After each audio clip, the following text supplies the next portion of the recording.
we are here at Creative Kitchen and Bath, and we are in the kitchen with Miss Allison Davis and Lisa High. Oh, her well, pretty blue. Oh, well, thank you. Okay, so we are working on the new year. We just came out of the holidays. We're feeling kind of like we overate, bloated, laying on the couch a lot. We're trying to eat a little healthier now. We've got the resolutions going, so just here we go. Just trying to eat clean. You don't have to kill yourself, right? Yeah. And it doesn't have to be complicated. We don't need 16 different gluten-free, soy-free ingredients to come together to create something beautiful and something delicious. So that's really what it's about this week. It's just simple and fast. Okay, and we're focusing in on salads.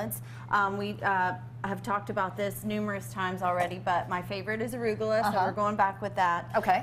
One thing I do like to do with salads before I even get to the components and the dressing, I will just dress my greens, meaning I have got a little bit of lime juice here. This is my cheat sometimes. Instead of using fresh lemons or limes, I'll go with just this organic lime juice, and it just tastes the exact same. So I've got some lime juice and a little bit of olive oil, and then a little salt and pepper. And so that just gives your greens instant flavor and can be the simplest vinaigrette, really. It's just that lime juice and olive oil. And arugula is so good. I mean, you could literally almost eat it just like this. Exactly. Yeah. No, in the summer, my daughter and I, this is what we do. We eat our salad like this, and we'll throw some fresh Parmesan and some prosciutto, and it is so good. It is good. So if you want, we'll dress the plates with that, and then we're just going to build our salad. This, I'm adding some protein to, not through meat, but through quinoa. So quinoa is an ancient grain, and it also is protein packed. So it's great to just kind of sprinkle in with your salads. Yeah. The way that I cook them, you see how they're kind of sprouting? I do. That's what you look for when you cook your quinoa. It will sprout, and when it sprouts open, that's when it's cooked. Because if you keep going any further, it gets really mushy and it just loses any kind of texture.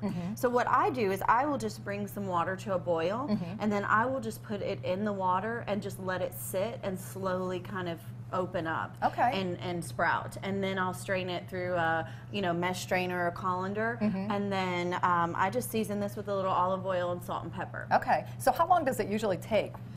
Maybe like 10 to 15 minutes. Really, you just kind of keep an eye on it. Yeah, just like I said, if I get the water to boil, I'll just let it sit and just kind of watch and wait for it to kind of sprout open.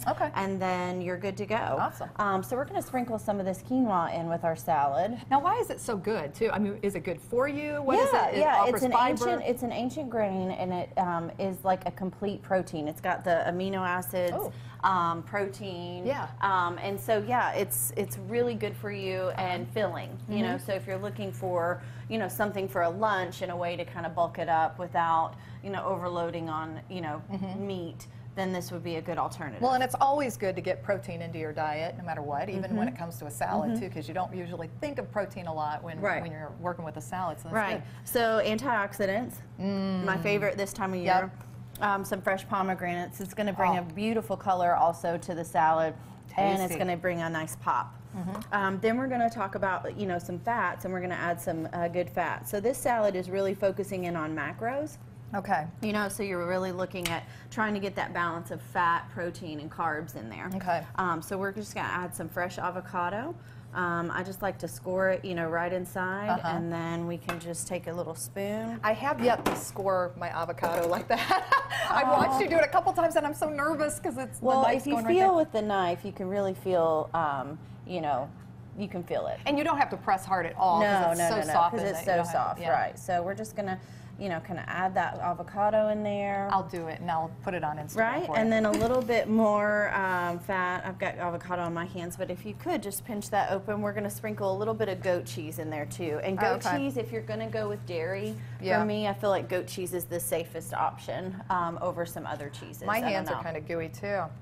There we go. So I'm going to start on our vinaigrette, and this vinaigrette is my go-to all the time. It's my favorite, my simplest form. It is mustard. Dijon mustard, red wine vinegar or apple cider vinegar, and honey. So you're just really using almost equal parts, where you're balancing the tang of the tang and spice of the mustard with the acidity of your vinegar, and then you balance that with the sweetness of your honey. Wonderful. That's awesome. it. Use a little olive oil to stretch it, and whisk then it up, on and it's top. good to go. I can't wait to try it.